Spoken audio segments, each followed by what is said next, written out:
आपल्याला असणार आपली परंपरा काय, आपल्याला उचललं जातं आणि मातीच्या ठिकाणी कुठंतरी असणार अग्नी, म्हणजे अग्नी नावाचं तत्व आहे. ह्या देहाला अग्निमय केलं जातं, म्हणजे एक तत्व आहे.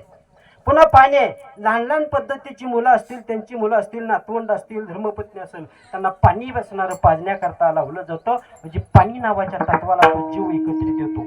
वारा नावाचं तत्व आहे. जो व्यक्ती मरण पावला गेलेला आहे त्याच्या मुलीला असणारं पाठीमागून वारा घालण्याकरता लावलं जातं. म्हणजे वारा नावाच्या तत्वात ह्या देहाला असणारं विलीन व्हावं लागतंय.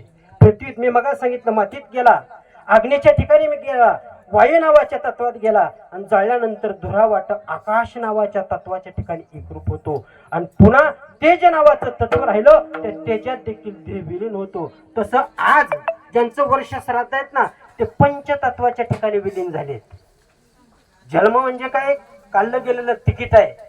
जोपर्यंत आपण ज्या स्टेशन पासून जिथपर्यंत जायचंय तिथपर्यंत आपण जे तिकीट काढलं जातं त्या स्टेशनला जाऊन उतरावं लागतं आणि त्याच्या पुढेही जाता येत नाही आणि पाठीमागेही म्हणले असणार त्या ठिकाणी जाता येत नाही. काही लोक म्हणतात मरायला पाहिजे होतं, मरायला पाहिजे होतं, परंतु वय तरी पाहिजे होतं. अरे त्याचं तिकीटच तेवढ्यापर्यंत आहे.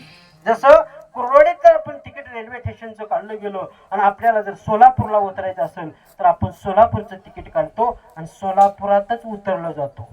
त्याच्या पुढं जाता येत नाही. आणि पुढं जर गेलं तर कुठंतरी दगा फटकावतो, ठेशा आला जातो, त्या व्यक्तीला असणार पकडलं जातं. म्हणजे काढलं गेलेलं तिकीट आहे. कुणी लहान वयात जाईल, कुणी असणार त्या ठिकाणी तारुण्यावस्थेच्या ठिकाणी जाईल, कुणी वृद्धावस्थेच्या ठिकाणी जाईल. फक्त त्यांनी काढलं गेलेलं तिकीट आहे. तसं आज जे गेले असणार आहे त्यांच्याकरता असणार दुःख करायची गरज नाही. ते गेलेत, आपल्याला देखील जावं लागणार आहे. मग कीर्तन वर्ष श्राद्धा दिवशी कीर्तन का असावं, नामचिंतन का असावं, कशा करता असणार आहे त्या ठिकाणी दाराच्या ठिकाणी एवढी मंडळी एकत्रित करावी. कीर्तन करणं सोपं वाटलं का? बऱ्याच असणाऱ्या लोकांना एकत्रित जमावं लागतो. हा नोहे एकल्याचा मेळ, मनोने मेळ मेळविला. एकलेच असणार आहे त्या ठिकाणी खेळ नाहीये.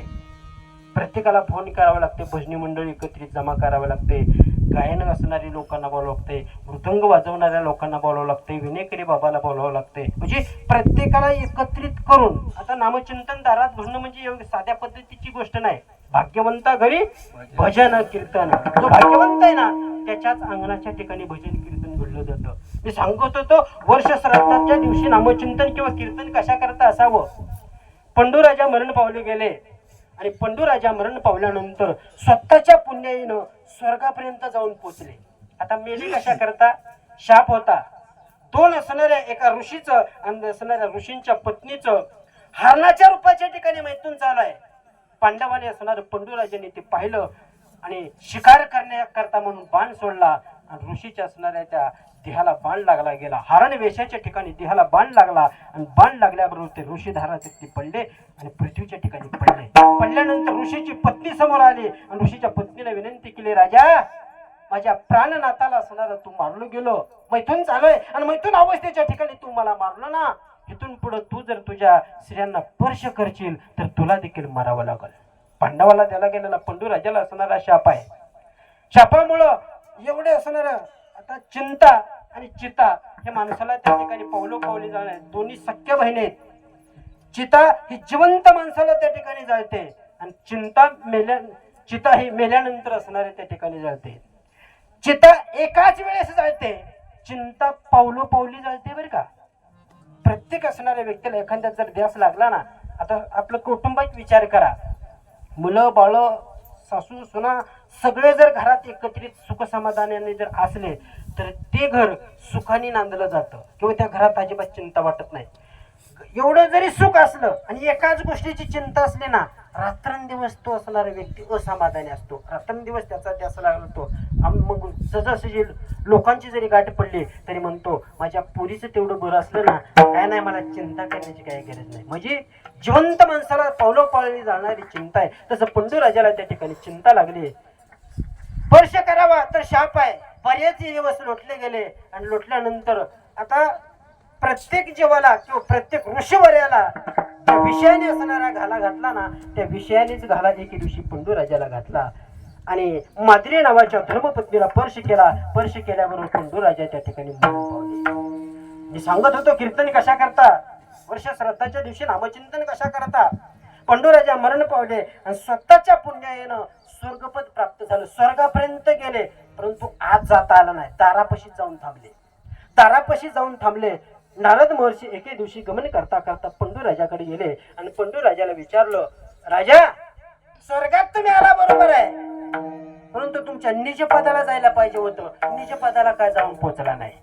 पंडू राजाने सांगितलं, महर्षी, स्वर्गापर्यंत येण्याकरता माझं पुण्य होतं, माझ्या पुण्याने मी स्वर्गापर्यंत येऊन पोहोचलो गेलो, मात्र इथून पुढे जाण्याकरता माझ्याकडे पुण्य शिल्लक नाही. मग असं करा महर्षी, तुम्ही मृत्यूभवनाच्या ठिकाणी जावा आणि मृत्यूभवनाच्या ठिकाणी गेल्यानंतर माझ्या मुलांना काहीतरी पुण्यकर्म करण्याकरता सांगा. माझ्या मुलांच्या हातून काहीतरी म्हणजे असणार पुण्यकर्म करून घ्या, जेणेकरून त्या पुण्याच्या योगानं मी दारापर्यंत येऊन पोहोचलोय, तो आज निजपदाला जाऊन पोहोचेल. नारद महर्षी पुन्हा असणार मृत्यूभवनाच्या ठिकाणी आले आणि नारद महर्षीने धर्मराजाची गाठ घेतली. धर्मराजाला सांगितलं, राजा, अरे तुझे असणारे पंडू राजा स्वर्गाच्या पदापर्यंत जाऊन पोहोचले, परंतु निज पद पाहिजे ते मोक्ष नावाचं जे पद आहे ना, ते पद प्राप्त झालं नाही. काय करावं लागल? काय नाही म्हणले, त्यांच्याकरता काहीतरी पुण्यकर्म करावं लागल, त्यांच्याकरता काहीतरी सत्कर्म करावं लागल. नारद महर्षीचं वाक्य ऐकलं गेलं आणि धर्मराजाने तेव्हापासून पुण्यकर्म करायला सुरुवात केली. वडिलांच्या नावाने म्हणले असणारं अन्नदान असणारं सुरू केलं गेलं. वडिलांच्या नावाने भगवंताचं नामचिंतन केलं गेलं आणि एवढं चिंतन केलं की त्या पुण्याने पंडू राजाला स्वर्गपदही प्राप्त झालं आणि निजधामाला देखील जाऊन पोहोचले गेले. मला वाटतं आजही तसंच झालं असावं का? पाठीमागच्या